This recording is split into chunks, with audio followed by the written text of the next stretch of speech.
لو بتفكر تروح تصيف في المكان ده، فسعر الشاليه الغرفة الواحدة في الإيجار اليومي في 2024 كان 18,000 جنيه في الليلة.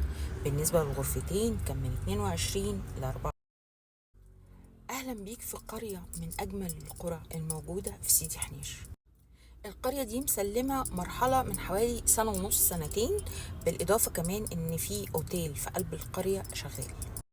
دي بقى قرية من القرى الرايقة اللي ناس كتير ما تعرفهاش، بس الناس المهتمة بالطبيعة وبسيدي حنيش وبالساحل عارفاها كويس أوي. حاليا في مرحلة فيها استلام بعد سنتين بس. لو بتدور على استثمار قوي بأرقام مثبتة كلمني. ولو انت عايز شاليه في أجمل منطقة في سيدي حنيش برضو كلمني.